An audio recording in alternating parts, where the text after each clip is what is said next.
Sabe, uma constituição, ela é tipo a planta baixa de um país. É ali que está definido onde vai cada coisa, desde a fundação até o acabamento. Mas o pulo do gato é o seguinte, nem tudo que está nesse papel pode ser construído de uma vez só. E aí fica a pergunta, né? Essa é a questão central da nossa conversa de hoje. A gente vai mergulhar em como a nossa Constituição, a do Brasil, lida com essa diferença entre o que já é concreto e o que ainda é uma promessa. Então, vamos lá. É importante deixar uma coisa bem clara.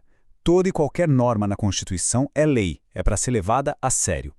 A grande sacada não é se a regra vale ou não, mas sim o quão forte ela é desde o começo, ou, para usar o termo técnico, qual é a sua eficácia.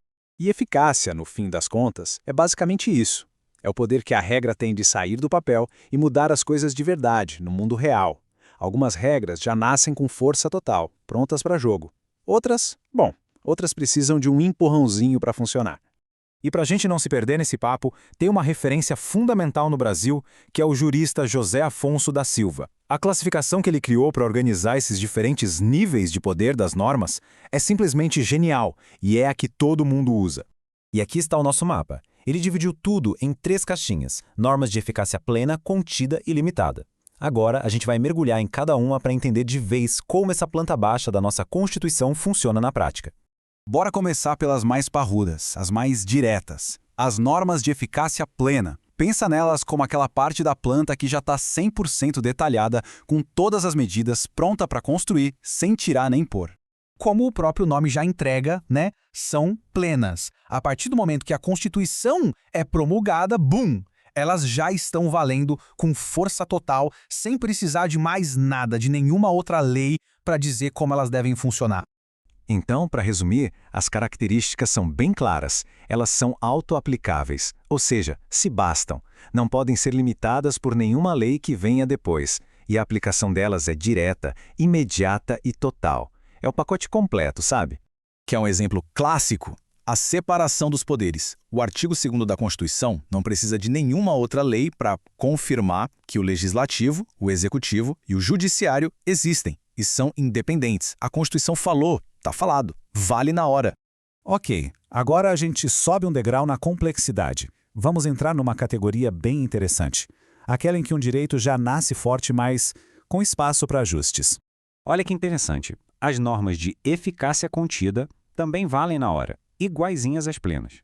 Só que, e sempre tem um só que, né? Elas já vêm com um aviso. Olha, no futuro pode ser que uma lei venha e coloque algumas regrinhas aqui. Ou seja, o direito já está lá valendo desde o primeiro dia, mas ele pode ser contido, restringido. Por isso a gente diz que a aplicação é direta e imediata, mas o tamanho desse direito pode mudar lá na frente.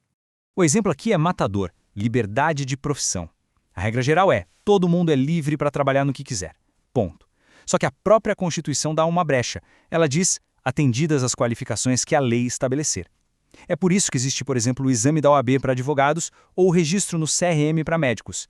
O direito existe para todo mundo, mas pode ser contido por uma lei. E, finalmente, chegamos na terceira e última categoria. Se as plenas eram a planta pronta e as contidas a planta com anotações de ajustar depois, as de eficácia limitada são, basicamente, o rascunho, a promessa. Mas atenção, não é que elas não valem nada. Elas só não conseguem andar com as próprias pernas.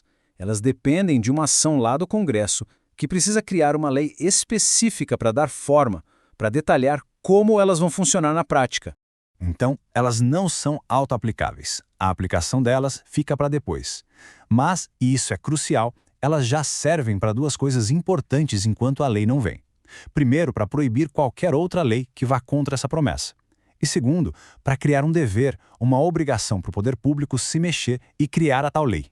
O caso clássico que todo mundo que estuda isso conhece é o direito de greve do servidor público. A Constituição garante o direito, mas logo em seguida ela mesma completa. Só que os detalhes de como isso vai funcionar precisam estar numa lei específica. E aí? Sem essa lei, o direito tá lá no papel, mas na prática fica bem complicado de exercer.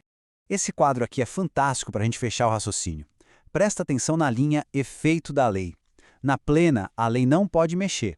Na contida, a lei vem para dar uma aparada nas arrestas, para restringir, e na limitada, a lei é a chave que liga a norma na tomada, é o que faz a coisa acontecer de verdade. Fica muito claro assim, né? Tá, legal. Mas e daí? Por que saber tudo isso faz alguma diferença no dia a dia? É agora que a gente conecta a teoria com a realidade. Olha que comparação perfeita. De um lado, a liberdade de profissão, uma norma contida. É uma porta que já está aberta. Pode até aparecer um segurança depois pedindo uma credencial, mas a porta está aberta. Do outro, a greve do servidor, uma norma limitada. É um portão fechado com cadeado. A Constituição promete a chave, mas enquanto a lei não entregar essa chave, o portão não abre. A diferença é brutal. No fim das contas, o que tudo isso nos mostra é uma coisa muito poderosa. Uma Constituição não é só um manual de instruções estático, um livro de regras parado no tempo. Ela é um organismo vivo, um projeto em andamento. Tem ordens que são para ontem, inegociáveis. Tem direitos que já nascem valendo, mas com espaço para a gente calibrar com o tempo. E, claro, tem as grandes aspirações, o norte, aquilo que o país se comprometeu a buscar no futuro. E isso tudo nos leva a uma reflexão, né? Entender essa história de eficácia é perceber que a Constituição não é só um retrato do que o Brasil é hoje. Ela é também um roteiro do que o país sonha em ser. A planta baixa está lá, mas a obra está sempre acontecendo.